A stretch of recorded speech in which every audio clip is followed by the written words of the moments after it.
Dalam nama Bapa dan Putra dan Roh Kudus, amin. Tuhan bersamamu dan bersama rohmu. Inilah Injil suci Yesus Kristus menurut Yohanes. Dimuliakanlah Tuhan. Yohanes bab 11 ayat 19 sampai 27. Menjelang hari raya Paskah, banyak orang Yahudi datang kepada Marta dan Maria untuk menghibur mereka berhubung dengan kematian saudaranya. Ketika Marta mendengar bahwa Yesus datang, ia pergi mendapatkannya. Tetapi Maria tinggal di rumah. Maka kata Marta kepada Yesus, "Tuhan, sekiranya Engkau ada di sini, saudaraku pasti tidak mati. Tetapi sekarang pun aku tahu bahwa Allah akan memberikan kepadamu segala sesuatu yang engkau minta kepadanya." Kata Yesus kepada Marta, "Saudaramu akan bangkit."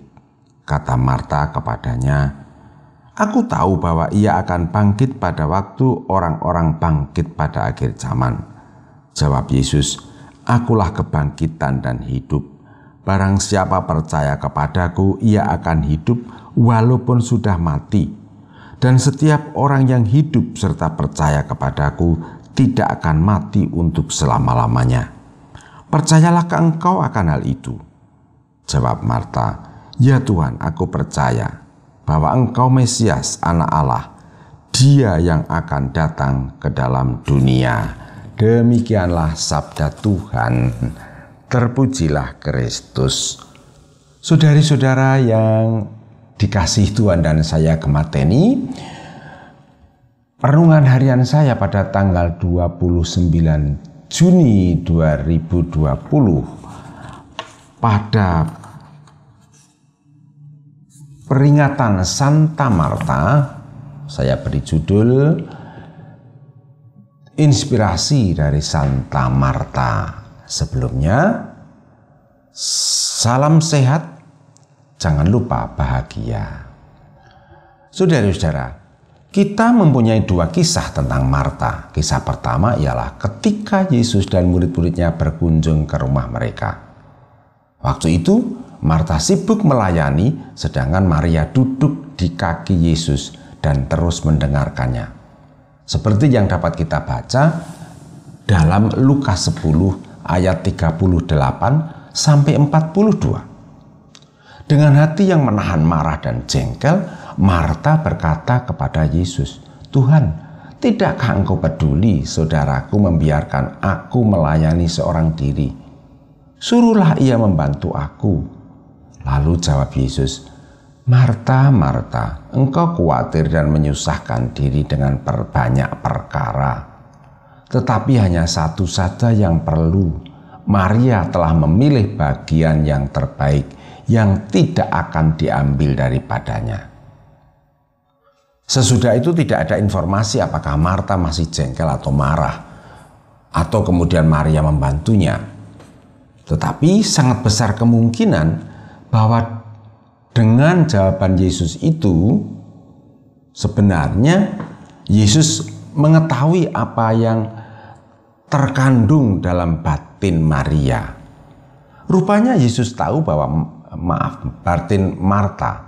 Rupanya Yesus tahu bahwa Marta itu terlalu sibuk mengurusi banyak perkara, tetapi melupakan satu perkara penting, ialah berbincang-bincang dengan Tuhan. Dalam ungkapan yang lebih ringkas tetapi maknanya lebih luas adalah bahwa Marta ini terlalu banyak pekerjaan tetapi kurang doa. Rupanya kemudian Marta mengubah pola hidupnya dan bisa tega tidak mengerjakan hal-hal yang tidak penting dan memberi lebih banyak waktu untuk berdoa. Dampak dari pola baru yang dijalani Marta dalam kehidupannya dapat dilihat pada bacaan Injil hari ini. Di situ Marta mengalami dua perubahan dibandingkan dengan kisah sebelumnya. Satu, pandangan Marta terhadap Yesus sudah berubah. Kalau dulu Yesus hanya dipandang sebagai tamu biasa, sekarang Yesus sudah difahami sebagai orang yang punya kuasa menghentikan proses kematian seseorang.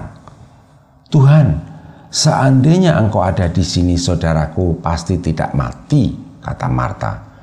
Hal ini berarti bahwa Marta menjadi lebih percaya kepada Yesus, lebih beriman kepada Yesus. Bahkan pada akhir kisah tadi kita dengar Marta mengakui bahwa Yesus adalah Mesias.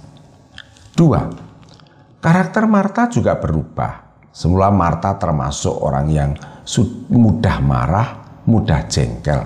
Sekarang menjadi pribadi yang lebih tenang dan dewasa. Alasan Marta marah adalah merasa dicueki oleh Maria, dan itu sudah menjengkelkan. Masih ditambah lagi kelelahan fisik karena pontang-panting mengerjakan ini dan itu. Sekarang fokusnya sudah berubah, bukan pada diri sendiri, tetapi kepada saudaranya yang meninggal.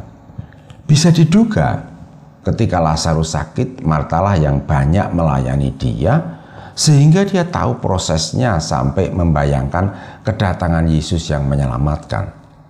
Kalau kita baca seluruh kisahnya dari Injil Yohanes bab 11 ayat 1 dan seterusnya, sebenarnya Yesus sudah diberitahu bahwa Lazarus itu sakit.